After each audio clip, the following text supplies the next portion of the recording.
an embodiment of what Nina Simone would say, that an artist's duty is to be a reflection of the times. And that is the time in which I find myself. Oh, Black woman, you are so beautiful and strong.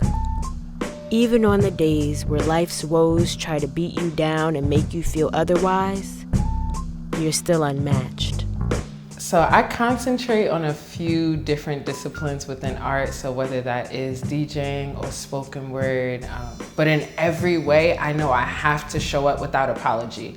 So many times, like whether it's capitalism, white supremacy, just a consumer-driven society, it's telling you like, make your Blackness a little small so that you can advance in your art. And I'm like, I don't really like that too much, because me, how I see advancement is that I have to take everybody with me. And for me, I know that I have to center Blackness in that at all times. I feel like when I DJ, I have to play Black people. I have to play people who oftentimes their music was stolen, it was appropriated. So in me playing so much Black music, it's a form of resistance. Incense in the Hood has been an experience for me to talk about my healing and transformation experience. And with that, the poetry essentially is navigating how I've used both aromatherapy and just the community to bring together this full healing experience.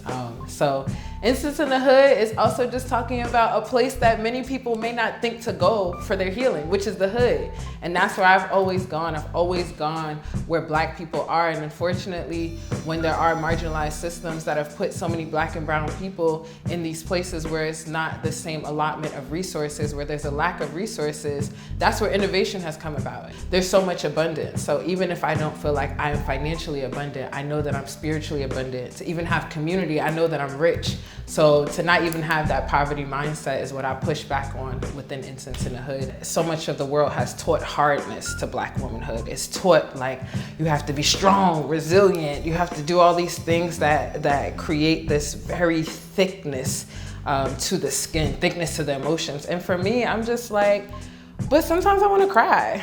Sometimes I want to laugh. And sometimes I want to be a hot mess. And in just knowing that that is a part of me, and I don't have to try to be performative in the idea of like, I always have to be strong or I always have to have it together.